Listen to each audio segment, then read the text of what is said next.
So I had never played modded Minecraft before, and neither had my friend. So the gameplay in today's video is basically just us figuring it out. And while we do that, I'm going to be reading you some of the most unhinged Reddit posts that I could find. So yeah, let's go ahead and get started. The first post today is from r/2hottakes from user throwaway7192022.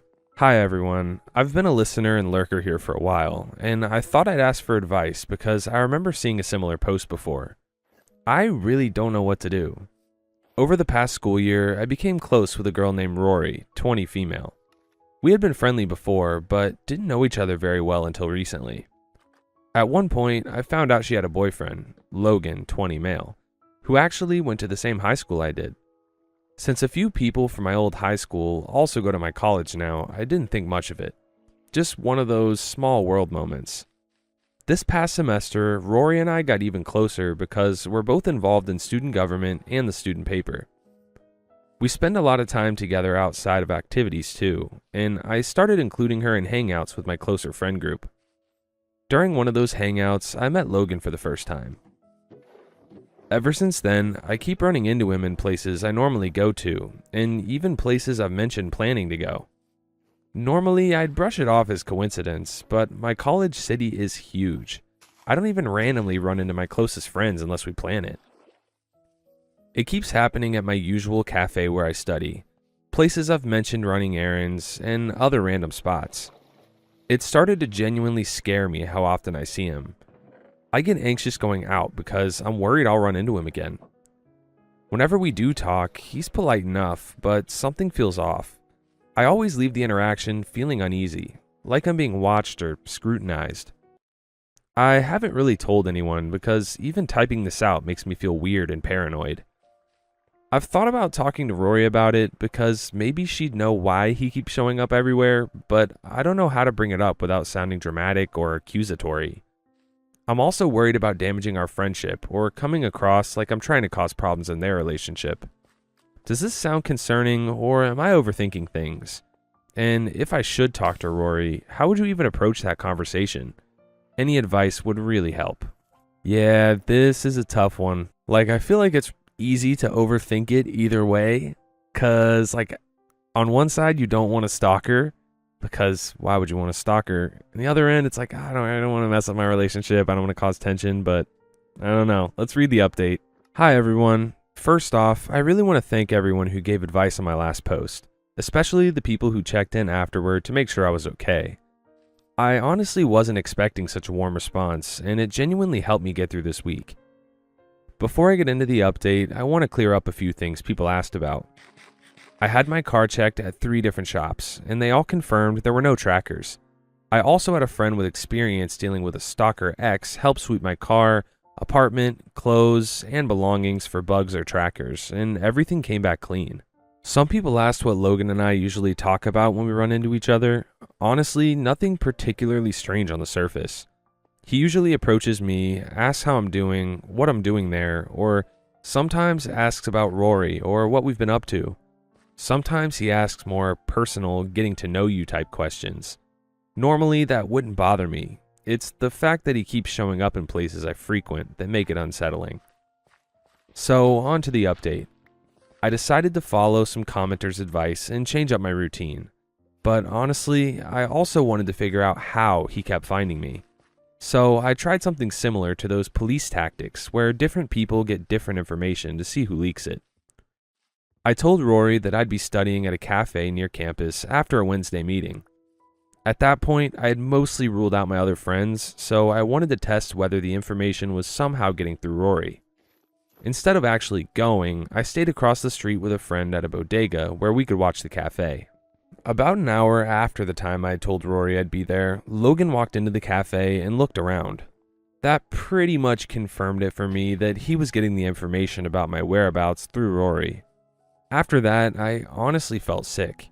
I stayed inside all Thursday because I was overwhelmed and didn't know what to do next. Today, I finally worked up the courage to talk to Rory. I genuinely hoped she was unknowingly feeding him information and didn't realize how uncomfortable it was making me. We met in a mutual friend's dorm room. The mutual friend was there too because they already knew about the situation. At first, the conversation went okay. Eventually, I mentioned that I'd been running into Logan constantly over the past month and that it was starting to feel weird. But the moment I pushed on how frequent it was, Rory suddenly asked if I was accusing her boyfriend of being gay. Oh my gosh. That completely caught me off guard. For context, I am openly gay, but I genuinely wasn't trying to imply anything about Logan's sexuality. I tried to backtrack and explain that I was only uncomfortable because he kept appearing everywhere I went. I brought up the cafe situation and asked whether Logan had asked where I'd be. She admitted that he had asked, but framed it as him being a concerned boyfriend who wanted to know where his girlfriend was and who she was hanging out with, not stalking. I tried explaining that, regardless of intent, it still felt invasive and unsettling from my perspective. But after that, she got angry and accused me, again, of implying her boyfriend was secretly interested in me. At that point, the conversation got heated and messy enough that our mutual friend stepped in and ended it before things escalated further. Rory left shortly after. Afterward, I asked both that friend and several close friends whether I was overreacting. They all reassured me that my concerns were valid and that men can absolutely experience stalking or invasive behavior too. They also pointed out that I'm very openly gay, so it would be strange for Logan to see me as some kind of romantic threat to the relationship in the first place. Now, I'm back at my apartment replaying the whole thing in my head and wondering if I interpreted everything wrong. Is this just a jealous boyfriend keeping tabs on someone his girlfriend spends time with, or is this genuinely concerning behavior? I feel like I'm losing my grip on what's reasonable at this point, even though the people close to me have been supportive. I'd really appreciate any advice on what to do moving forward. Edit. Thank you all again for the advice and support. It truly means a lot. Unfortunately, I can't fully cut ties with Rory, because we still have work together in student government and the student paper until the semester ends in mid-April. Thankfully, I do have other friends in both organizations, and I'll definitely be leaning on them and making sure I'm not alone whenever possible until the semester is over. Nah, man, that's definitely creepy. So we thinking that he's a jealous stalker boyfriend? We thinking that he thinks the OP might be a baddie? Like, what are we thinking? Anyways, here's the final update. Hello everyone. I don't want to make this update too long because I honestly don't want to relive everything that happened over the past month. I'll try to keep it concise, and if anyone has questions, I'll answer what I can. Long story short, Logan was taken into police custody, and I was successfully granted restraining orders against both him and Rory. After our confrontation, Rory started bringing Logan everywhere with her, which honestly only made things worse for them. Rumors about what happened between us had already spread. Dorm walls are not soundproof, and whenever Rory wasn't paying attention, Logan would just stare at me constantly. It was deeply unsettling. Eventually, many of our mutual friends stopped associating with Rory because Logan would insert himself into gatherings and, completely unprompted, start ranting about how terrible I supposedly was. He spread lies about me and would go on angry speeches about femboids ruining the image of men. This went on for about 2 or 3 weeks during finals and project season before things quieted down as graduation approached. The situation escalated during what was supposed to be a celebratory dinner. I invited some close friends and classmates out because several of us were receiving awards before graduation. We had reserved one of those private dining rooms in a restaurant. Somehow, Rory and Logan found out about it and showed up uninvited. I made it clear they were not welcome, and a few of my friends tried to get them to leave. Rory kept insisting on staying, while Logan stayed silent through most of the argument. Things got heated enough that restaurant staff came over to intervene. Then, suddenly, Logan snapped. He shoved Rory and one of my friends out of the way, rushed toward me, and pushed me to the ground. I hit both a chair and the table on the way down and was honestly too dazed from the pain to fully process what was happening. From what my friends later told me, Logan seemed intent on getting on top of me, likely to continue attacking me. Thankfully, my friends restrained him before he could do anything worse, though he kept trying to break free even while security arrived. Rory looked completely shocked once everything happened. Afterward, one of my friends suggested I obtain the restaurant's CCTV footage and use it to pursue a restraining order, which I did the next day. A few days later, the police contacted me for an interview. I explained everything that had happened over the previous months, including my concerns that they had somehow been tracking me. The officer I spoke with took me incredibly seriously, and I'm genuinely grateful for how compassionate and professional she and her team were throughout the process. Because there was clear evidence of assault and probable cause for stalking, they were able to obtain warrants for both Logan's and Rory's devices. A few days later, I returned to the station with my younger brother while my family was in town for graduation. That's when they told me what they had found. Both of their devices contained numerous photos and videos of me. On top of that, there were text messages discussing plans to find my apartment and do something once they did. Because of the evidence, I've decided to press charges. On a brighter note, I did graduate with Latin honors and received several awards for my involvement in activities throughout college. I'm proud of myself for making it through all of this and still finishing strong. Right now, I'm safely back home with family, and I plan to spend the next month resting and isolating a bit before trying to return to normal life again. That's all from me. Jeez, what a way to spend your last semester in college. I think what we can all learn from this story is that some people are legit insane, and you gotta be careful who you surround yourself with. The next story is from r/relationships from user DoDonGoQueen. I, 24 female, was placed for adoption when I was a few weeks old. My birth mom's attorney contacted me saying my birth mom wants to meet me, but I don't want to meet her. Help me. I guess there's not much more to say. Basically, my parents adopted me when I was 3 or 4 weeks old.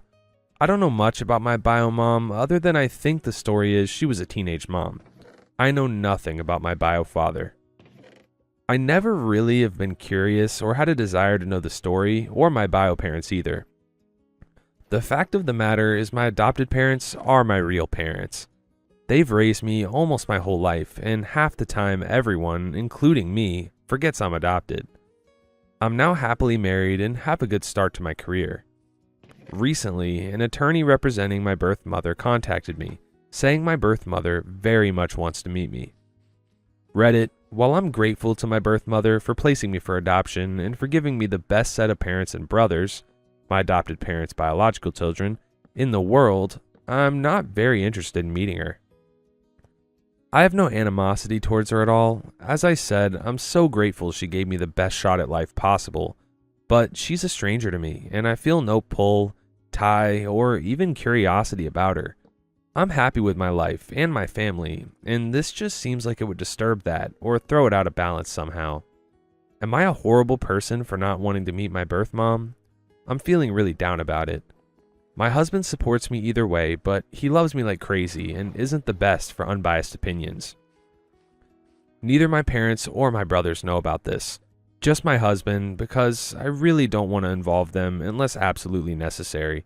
And what should I say to my birth mom's attorney to make the rejection and letdown as kind and easy as possible on my birth mom? I don't want to hurt her, but I don't want to meet her. Yeah, I feel like the OP has every right to not want to meet their birth mom. Any adopted people in the comments, let me know. Let me know if you've dealt with something similar to this, because I have no clue what I'd do in the situation. Anyways, here's the update. I just wanted to give a quick update and let everyone know what happened. I decided to write a little bio about myself. I gave a brief synopsis of my childhood, my parents, and my brothers. I wrote about my college major, my degree, my career, my husband, and my plans and goals, as well as some hobbies I like to do. I also included a few photos of me, my husband, and my family. I also briefly thanked her for giving me a chance for a wonderful life, and that I was very happy. I sent everything to her lawyer and conveyed to him to tell my birth mom that I had thought long and hard about it, and I'm just not ready for a meeting or any kind of a relationship at this point in time, but that I wanted her to have some takeaway. I also asked that if she had any relevant medical history on her side of the family, or if she knew about any health issues my bio dad faced, to please let me know, as my husband and I plan on trying to start a family in the near future. Her lawyer got back to me yesterday and said my birth mom was disappointed about not being able to meet me, but she was thrilled and grateful for the bio and pictures I had provided her, and it was clear I had been raised well. and that she also wanted to tell me there were no major health issues in her family, and to the best of her knowledge, none from my birth father. But if anything came up, could she please contact me in the future? I responded that he, the lawyer, is free to reach out to me anytime if she has any relevant information in the future. I purposely said this because I don't want my bio mom just calling me out of the blue one day and possibly trying to harass me into having a relationship. I'd rather do everything through a legal third party. I reiterated again, I don't want a relationship currently, but I might be open to it someday. I doubt it. And they were free to keep my contact info, and I would keep theirs just in case. Why burn bridges unnecessarily? He thanked me, and that was the end of that. I'm happy with my decision. Glad I could give my birth mom some closure that she might have made the right choice, and happy to be starting my life with my career and husband. I know this isn't really the typical juicy stuff Reddit likes, but it is what it is, and I just wanted to let all the people who took their time to help me know how it turned out. Thanks again. I feel like that's a solid, wholesome-ish ending. I mean, the OP doesn't really owe their birth mom anything, as the birth mom gave her up for adoption, but it's cool that they were nice enough to give a little bio and some pictures. But the pictures, that kind of sketches me out.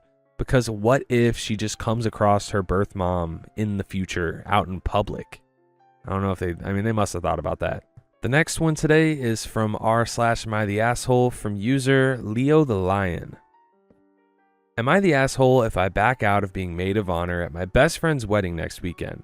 Best man is my ex-fiance who cheated on me, and I can't be around him, let alone walk arm in arm with him. Jeez, that is the longest title I've ever seen. Jump into the worst week of my life. I was with my ex-fiance for 6 years. Loved him with every fiber of my being. Wedding planned for August. Refused a job offer so I could move with him for his next Air Force assignment. Monday, a call girl from a website called Massage Republic texts him in the middle of the night, saying she's reaching out to old clients because she's back in the game. His phone was at my house while he was flying. I text back she must have the wrong number. She says she doesn't. In a moment of brains, I pretend to be him instead of the jealous girlfriend, and call girl gives me all the details.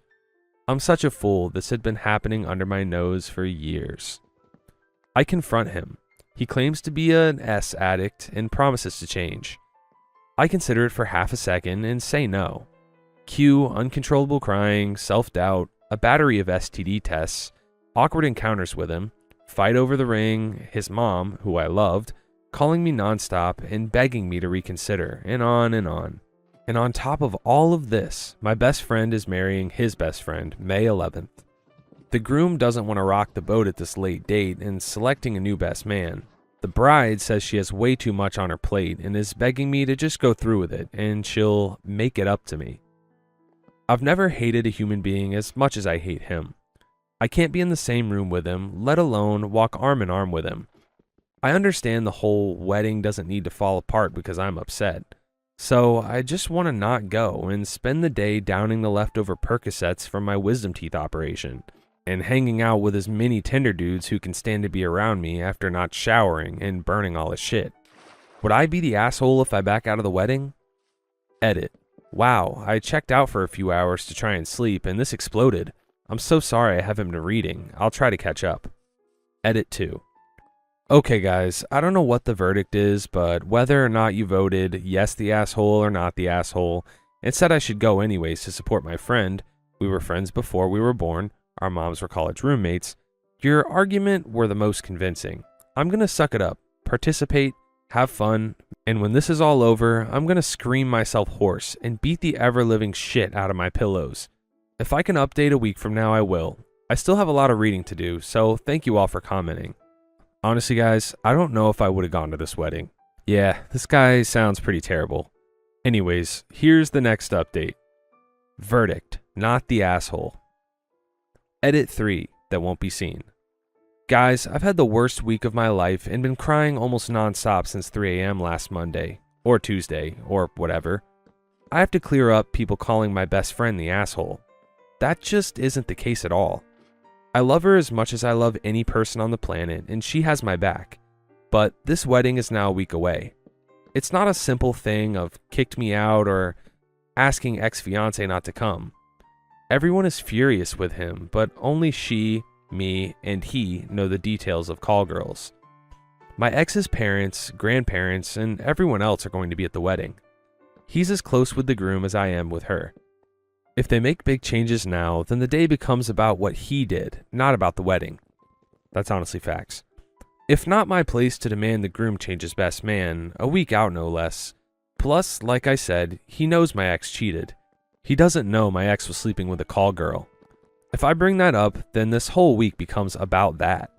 My best friend and her groom being assholes isn't even an option on the table. They didn't do anything wrong and just reacting with the best information they have. My friend has offered me the chance to allow me and ex-fiance to walk in with other people or even separately, but I'm not going to do that. First of all, because I think it'll look weird. And secondly, I foresee getting a sick sense of satisfaction of touching him one last time, forever, and have him know that that spark he feels could have been forever come August, but he messed it up. And here's the next update 2 days later. So this is almost an indescribable situation because if you would have asked me last Sunday, I would have told you I had a perfect relationship. Monday night he was flying. He's a pilot in the Air Force and had left his phone at my house.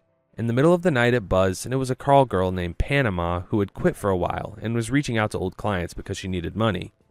I logged into his phone, we share passwords on almost everything, and at first told her she had a wrong number, but far too much of what she said was identifiable to him.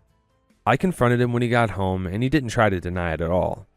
He confessed that he had seen 2 separate call girls for about a year, sometimes at the same time. He claims he's an addict and has been in treatment for about a year. I knew he was in counseling, but I thought it was for grief of a friend of his dying overseas. He promises me that he hasn't seen either of the girls for 18 months, and that's the only time he ever cheated in the 6 years we've been together. Last week, I was livid. Like, I couldn't stand to be around him, lest I might do things I would regret. Last night, in a moment of weakness, I called him, because I just wanted to hear from him one more time as to why he did it. Why he needed call girls. I was so open to trying anything, just why? And the truth is, I miss him so much. It's killing me, so a part of me just wanted to hear his voice and know that he's alive in this world. We ended up having the friendliest conversation over the course of about 4 hours since I found out. And the reality is, I still love him. I love everything about him, except the hooking up with call girls part. He's broken over this. He's taken himself off the flying schedule, in the middle of his instructor upgrade, which may very well be a career staller, and he's doubled up on his counseling sessions. He hasn't lied to me. He hasn't yelled at me. He hasn't blamed me for anything. I guess if there's a right way for a cheater to act, he's doing it. All of this is complicated because we're scheduled to be maid of honor and best man in our respective best friend's wedding this coming Saturday. Both of us agree that we don't want our drama to come in the way of their good day, so while we aren't going together, we're going to put our happy faces on for the 4 minutes we have to be around each other. But I'm worried I'm going to break when I see him. Tall, glorious, and handsome in his tux. I'm so devastated, I don't know what to do. I miss him more than I miss any person, but I also hate him more than I hate any person. What in the hell should I do? Can a cheater ever change? This is getting juicy. I like this story. Honestly, I don't know, guys. This is a tough one. I mean, the guy's in counseling, but how do we know he's telling the full truth? Anyways, here is the final update. I've logged into this throwaway a couple of times over the past week, and honest to God, have 50 DMs and comments asking me to update, so here it goes. Some of you may also know that my story got featured on major news websites and blogs. It was crazy. I left way too much identifiable info on my posts, so pretty much all my social circle knew it was me, and it was also the way most everyone figured out my ex had been cheating. We had a quote-unquote meeting among the 4 of us as to whether or not we should proceed. We pretty much agreed that not showing up would cause more drama and whispers than if we didn't show up, so we agreed to be civil and stay in our respective places. But having to spend that hour or so in the same room with him just fueled me up with adrenaline and pure rage. That led into the bachelorette party that night, where I got freaking hammered and honest to God made out with so many people while dancing I can't even count. I also ended up having my first one-night stand ever with a 20-year-old super cute guy from our university's wrestling team who was so sweet. I'm not proud of doing that, but I'm also not ashamed either. It made me feel desirable. X and I were of course paired up at rehearsal, and I hate to admit this, we had an absolute blast with each other. It wasn't a mistake that we had such a great and fun relationship. We're very compatible. It probably also worked because we were able to put the issue on the side and focus on something else. The wedding was very much the same way. We walked arm in arm down the aisle with big beaming and genuine smiles since we were there for our friends. I had prepared a really nasty maid of honor toast that would have praised my friend and her loving relationship, loyalty, and truthfulness. I even included a line about how you never know who is going to call in the middle of the night. But as the reception wore on, I could tell the weight of the situation was really getting to my ex, and I felt like I really didn't need to twist the knife any further, so I gave a nice but very generic toast. As night went on, my ex was more and more out of it and sitting by himself, either on his phone or with his head in his hand. I didn't want people talking about him, so I asked him to dance with me, which was actually really, really nice, since we both didn't say anything. At the end of it, he put his hands around my face like he was going to kiss me. I would have totally let him in that moment, and just whispered how sorry he was and walked away. I got distracted and turned around. He had apparently left the reception. I hate myself for it, but I was so sad to see him go. This wedding is literally the last thing we ever have to do with each other. There's no expectation of GOT Sundays or Bloody Mary brunches with his mom. We won't agree over how bad IPA beer smells or who forgot to put gas in the car. Like, the reality of him just being able to leave without me arguing that I'm not ready to go yet, classic introvert-extrovert pairing here, sunk in that this is over. Like, over.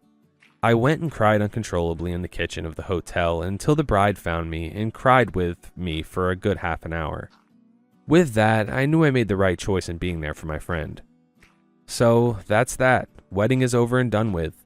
No real drama, lots and lots of hurt feelings, and a huge broken heart that I'm not sure how it will ever heal. I wish I could just turn off loving him, but it's not going to happen. So I feel like the main crazy thing about this story is that it ended up on Fox News. Nah, I feel like this person got closure to this bad situation they were in, so that's good. Anyways, here is the next Reddit post. It's from r/relationships from user MarzipanFabulous. My boyfriend blames me for a business deal gone wrong because he was rude to me.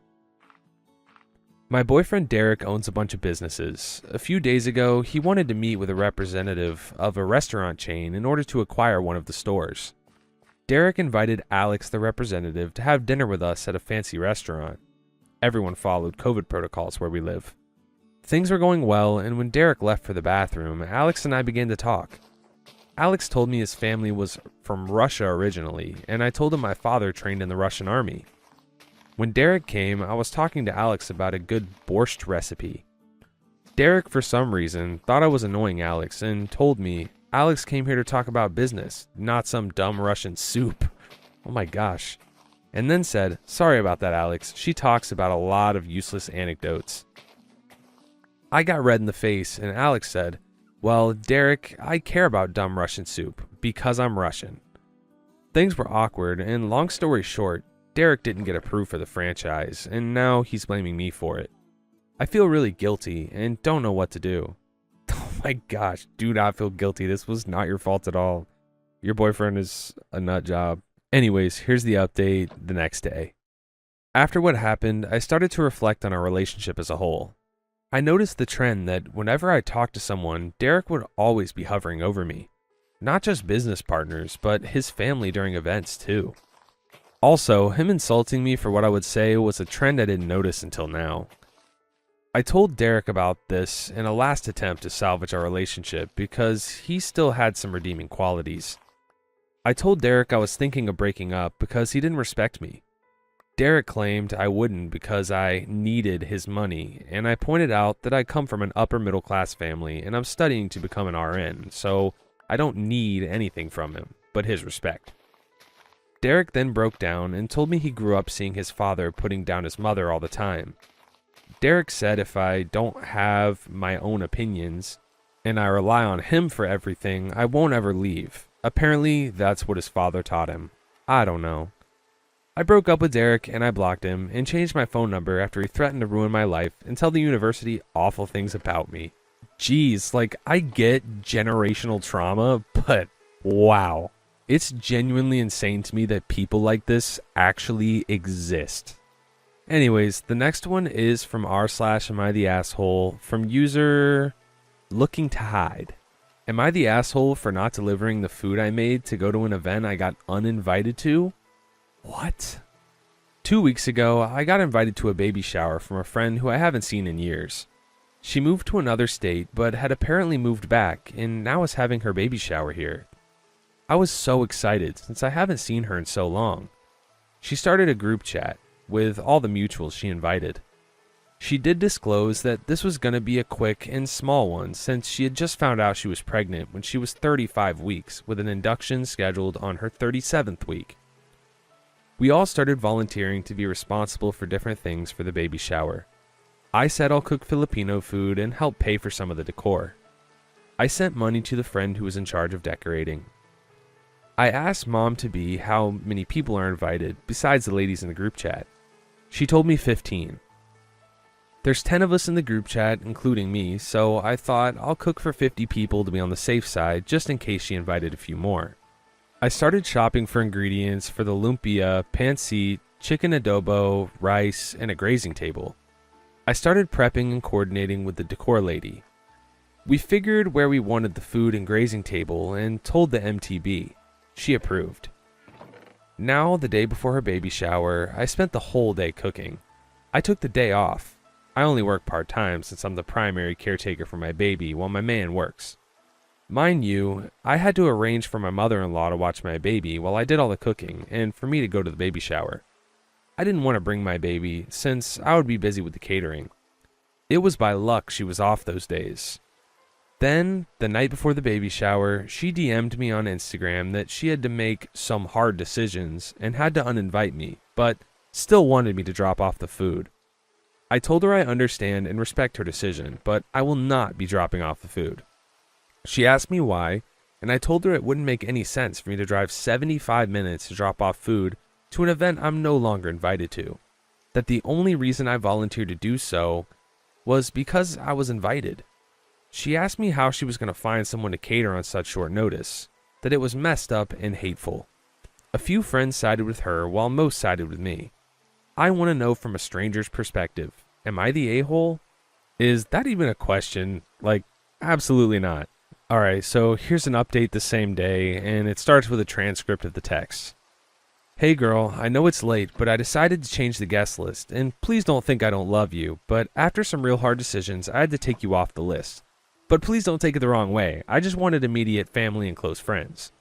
I appreciate you for all the support you put in, specifically with the food, so it would be great. If you could drop off the food, that'd be appreciated. What? Like I said, please don't take it the wrong way. I love you still. With a crying emoji and hearts. OP. I definitely understand, and unfortunately, there's no need for me to cater your event for free, since the only reason I did it is because I was invited. I also put in a lot of effort because I considered you a close friend. Personally, it wouldn't feel right for me to cater an event I got uninvited to, so I hope you can see where I'm coming from. Have a good night, and I hope tomorrow is great for you and yours. Lots of love. Ex-friend. So you're not going to bring the food because I took you off the guest list? Are you being for real? Because I said it was a hard decision, and it didn't mean I didn't love you or nothing. I think it's messed up you're going to cancel on such short notice. Like, I don't know who else can cater on such short notice. If you don't come through with the food like you said you already made, like, why not just bring it? This feels hateful. No, I will not be bringing the food. You're a 75-minute drive, and as I said, I did it for free, along with everything else, because I was invited. I understand it's such a short notice, but I also made time for your event, and you uninvited me on a short notice. I spent the whole week prepping, and spent my whole day today cooking. Ex-friend. I thought you were my friend, so for you to do this messed up thing, like, I don't know why you can't just drop it off. Like, who else is going to be able to cater for tomorrow? It's late already, and you know everyone is looking forward to the food. Okay, so here's an update 16 months later. Hi guys, I posted on here a year and some change ago. I had a friend who had invited me to her baby shower and disinvited me the night before. I finally reconnected with one of the three that sided with her. I also knew a lot of you guys, and including myself, wondered what happened and why did it happen. Well, a lot of you guessed right. The three that sided with her knew I loved showing up for my friends. They knew I would go all out without hesitation. I put no monetary value on my efforts because if I can do it, then I will. Plus, I've been fortunate to be blessed financially, so I try to share the wealth with my people. Anyways, according to her, mother-to-be agreed that I would go all out, and I did. Me and the mother-to-be were good friends prior to her moving, so there's no reason why I wouldn't. We didn't have any issues, so I'm like, heck yeah, I want to do something amazing for her. The four of them agreed that they'll all play along as if I was going to be invited and ask me updates on the food and whatnot, but then dropped me after the baby shower. She said what her and the other two didn't anticipate was that the mother-to-be would uninvite me the night before. I guess she had something against me and just couldn't stand the idea of me being there. She thought I was a pushover and flaunted my wealth. That I do extravagant things for no reason, like posting vacations? That she felt some type of way because I was okay with spending all the money and not thinking about how it would make her feel. Like she was a charity case and she can't afford to do anything. She felt like I was outdoing her and the event was for her. This is from my understanding, so please take it with an open mind. But as I said in my previous post, the whole point of all the girls being there was to take the load off her shoulders since she was having a hard time with her pregnancy. I was blessed with an amazing baby shower, so I wanted her to have one too. Not out of pity, but because I did have love for her before all the BS. There was never a time I thought I was better than her or anyone. I just wanted her and the guests to have a good time. I'm a firm believer that what you invest in gets reciprocated one way or the other. I value all my friendships and do invest in them when I can.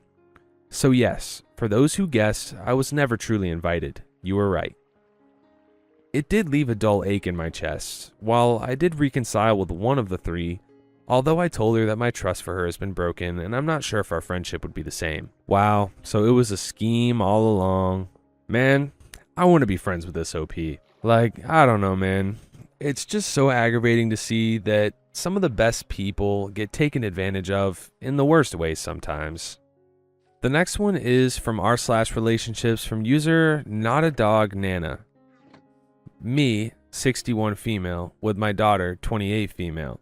She's angry I don't consider her pets my grandchildren. Okay.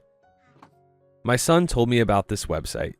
Daughter in question frequents it as well. So I'm hoping for some insight from a younger crowd. He suggested changing everyone's names for anonymity, so hopefully I keep the aliases right. I have 3 wonderful children. A son named Michael, he's 35, and 2 daughters, Anna, 31, and Marnie, 28. All 3 are married to lovely people, and Michael and Anna both have children. I adore my grandchildren, but I want to make that clear that I've never expected my children to give me grandchildren. I respect each of them and how they choose to live their lives because it's their lives. I realize this might come off as overly defensive, but I had a mother who felt entitled to influence over certain decisions in my life, such as picking the husband I am now divorced from. That being said, I adore being a grandma. Each of my grandchildren is a blessing, and I'm so very proud of every single one of them. I'm the grandma who drives everybody crazy by taking a million pictures, and I have a couple of dedicated shelves that I'm constantly updating with the latest pictures of my family. Yes, my children have suggested a digital photo frame, but I'm too old-fashioned to give up my paper copies. Now, on to the issue. Marnie and her husband are child-free, but own 3 large dogs of varying breeds. They paid a lot of money for those dogs from high-quality breeders, and they've gotten the dogs great training. These dogs are obedient, sweet animals who love to be loved, even if they sometimes forget their own size. Hard to share a recliner with 150 pounds of muscle. I do love these dogs, and I'm happy to have them over whenever Marnie or her husband come for a visit. Last week, I got a call from Marnie in tears that honestly came as a bit of a shock. Now, I've mentioned the shelves of pictures I have. Apparently, at their most recent visit, Marnie's husband scrutinized the photos and realized that while each family has its own shelf, the grandkids get a separate shelf, and none of the dog's photos were on that shelf. To be clear, I do have pictures of the dogs, and I love the dogs, love the dog pictures. But those pictures are only on Marnie and Marnie's husband's dedicated shelf. Michael and Anna's families both have their own shelves, and then there's an additional shelf just featuring pictures of my grandchildren. School photos, pictures from formal dances, games, recitals. Marnie told me that she's hurt that I don't have pictures of her dogs on the grandchildren's shelf, because she said they are my children, and she feels I do not value her or her family as much as Michael and Anna. This is just not true, and I admit, I got a little defensive out of shock. I pointed out that I spend equal amounts of time with each of my children, and everybody has their own designated call night. She said I'm always going to Michael's daughter's soccer games or Anna's children's dance recitals, and I countered that I also went to Marnie's husband's softball games. I even hosted their league holiday party last year. We argued for about an hour and just kept returning to the dog pictures not being on the same shelf as the grandchildren, and all I could really say was that I never considered the dogs as my grandchildren, just beloved family pets. Marnie hung up on me after that, and I felt absolutely horrible because it felt like we were both talking past each other. Michael called me just moments after hanging up because it was his family's designated call night and I'd missed our usual time. I was still upset from the call with Marnie and told him about our conversation, which I shouldn't have done and absolutely regret. He immediately went off on his sister. He was furious that she was angry with me and offended that she would even suggest her dogs were on the same level as his or Anna's children. I quickly got the sense from his rant that this was a resentment long brewing between the two of them. They didn't really see eye to eye as children, but they've always been friendly to each other in front of me. And Marnie is a great aunt to both Michael and Anna's children. But he just went absolutely in on his sister, calling her selfish and spoiled and delusional, which I told him was inappropriate and rude and not something I wanted to hear him say about his sister. He said that he and Anna had been putting up with her BS for far too long, and that he couldn't believe she was trying to drag me into this nonsense. He closed out his rant by saying that comparing her dogs to his children was an effing insult, and he wouldn't stand for that shit. He then got an earful about swearing at his mother, and by the time it was far past the children's bedtime, so I missed out on catching up with them. All around, not a good night. I tried calling both Marnie and her husband the next day and got sent straight to voicemail. I assumed it was too early and they needed some more time to cool off, so I just left messages saying I love them and miss them and hope we could talk more about this. I sent a text message on Sunday to Marnie, but she didn't reply. So I waited until today, Marnie's designated call day, to try again, but I got sent straight to voicemail again. Michael and Anna both have tried calling Marnie and her husband, and they've also not gotten through. I feel like an emotional bomb has dropped on my family, and all I want is to get everyone in a room and talk this out. It's Thanksgiving next week, and I want everyone to feel welcome and happy in my home, but I don't know what to do. Does anyone have any advice or insight to provide in this situation? Okay, I'm sorry, but Marnie's tripping. Marnie's crazy. Like, I get loving your dog as much as you could love a child, because I love my dog. But I mean, come on, it's just a little much. Like, arguing the point of the photos not being on the grandchild shelf. Anyways, I'm gonna read the update. It's from later that same day. Well, I just got off the phone with my middle daughter, Anna, and bless her for dealing with this nonsense when she's trapped at home on bed rest. I now have a much better understanding of the situation and thought I would share some of that with all of you, since you've been so kind as to spare me your time today. Also, I've learned that I have raised quite the trio of potty mouths, and I'm thinking a swear jar fund for my family's vacations isn't out of the question. Side note, guys, this lady sounds so wholesome. I decided not to text Anna and bring her further into this mess because of the aforementioned bed rest, But little did I know, she had spent most of her morning getting on to both of her siblings for their behavior. This fight apparently spilled over to Facebook and just consisted of the two of them posting statuses about each other, but not bothering to actually speak. Anna saw this, knew that I had been brought into the fight, and decided she would end it herself. While I appreciate her efforts, I'm a little annoyed that all this tension was boiling under the family and that my children apparently felt the need to protect me from their arguments. And then they go and explode the family with a resentment no one bothered to share. I'm also a little upset that Anna felt the need to act as a mediator when Michael and Marnie should have behaved like adults and simply had a discussion. I'm planning some significant one-on-one time with all my children in the near future, just so that we can clear the air and everyone knows that they've been heard. Michael claims that Marnie started it, while Anna says that Michael started it, but regardless, one or two off-color comments from younger, more stubborn, and more insecure people about the other's choices has snowballed over the years to this new nonsense. Marnie felt judged for choosing not to have children, and Michael felt disrespected by some despairing remarks his sister made in the past. Anna has been witness to most of these little spats, and I told her I don't want any more specifics, because it was wrong of them to throw me in the middle of this the way they did. And I'm certainly not going to let myself be put in the middle again. I'm also hoping Anna washes her hands of their fighting, but I know that it's ultimately her choice. My children are good at communicating with me, but less so communicating amongst themselves. Anna's told me to expect a call from both of them this afternoon, after they get dinner together and talk things out. I'm not expecting that everything will be perfectly resolved after one conversation, but I'm glad to know they can put aside their grievances with each other long enough to try. Anna has also told me, with permission from Marnie, that part of Marnie's blow-up had to do with a fight with her in-laws. They are less willing to accept not having grandchildren from their son. His father is a senior and he is a junior, and they were expecting the third. So that's about where things are left. I'm still upset at both Michael and Marnie, but I'm not really looking for an apology from either of them. I just want them to know that they are loved and respected. I'm sorry if this is all a bit rambling, as Anna had a lot to say. I'm thinking of suggesting the four of us attend a family therapy session after Thanksgiving, just to get everyone on the same page. I would also like to say thank you to everyone who commented, and there are so many, but a special thanks to those who offered their perspective as child-free people like Marnie. I feel like I have a better idea now of some thoughts and feelings she might be having, whether she realizes it or not, or how we can keep improving our relationship. That honestly sounds like such a giant headache. Like, these children aren't children anymore. They're grown adults and just need to sit down and have a conversation.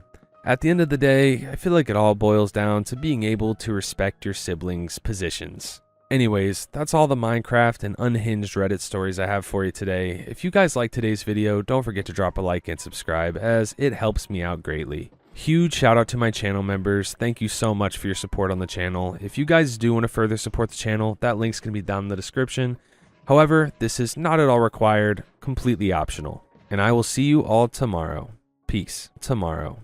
Peace. Tomorrow. Peace. Tomorrow. Peace. Tomorrow. Peace. Tomorrow.